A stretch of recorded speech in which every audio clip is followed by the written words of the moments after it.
क्या आप जानते हैं दोस्तों कि कलयुग में किया गया एक छोटा सा पाप सतयुग में किए गए एक बड़े पाप से भी कई ज्यादा गुना भारी होता है। गरुड़ पुराण में बताया गया है दोस्तों कि कलयुग में सबसे बड़ा पाप कौन सा होता है, आइए जानते हैं।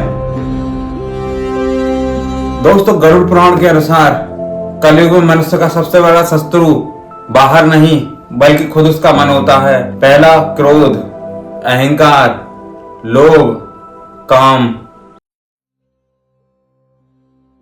सच को जानते हुए गलत करना, कमजोर को सताना, माता पिता का अपमान करना, गुरु ब्राह्मण और नारी का अपमान करना। तो दोस्तों आज का मनुष्य कहता है अरे ये तो नॉर्मल है, ये तो सभी करते हैं।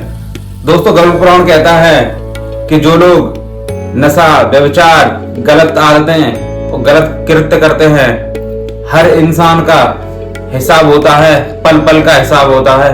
ऐसे पाप करने वालों को यमलोक में क्या सजा मिलती है, गरुड़ पुराण साफ साफ बताता है। गरुड़ पुराण हमें डराने नहीं बल्कि बचाने आया है। जब तक हमारा जीवन है, सही मार्ग का रास्ता खुला है। मरने के बाद कोई कर्म बदले नहीं जा सकते। तो जब तक जीवन है अच्छे कर्म करते रहिए और किसी के साथ गलत मत करिए। जो दीन दुखी है उनकी हो सके तो मदद कीजिए, उनसे दिल को बहुत सुकून मिलता है। आप किसी की मदद करेंगे तो उसके बाद सुकून देखना कि दिल को कितना सुकून मिलेगा। तो दोस्तों आप भीष्म पिता को तो जानते ही होंगे।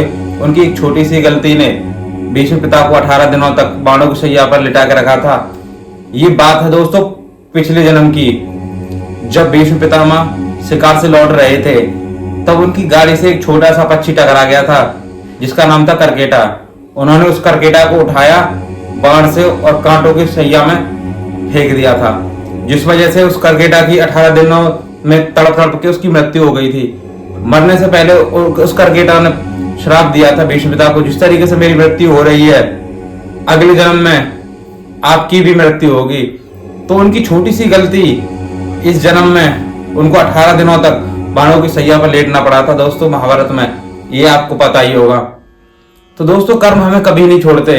इस जन्म में अगर रह गए तो वो अगले जन्म तक पीछा करते हैं। तो दोस्तों अच्छे कर्म कीजिए, किसी का दिल मत दुखाइए, बाकी आपको सब कुछ पता ही है। जय राम जी की।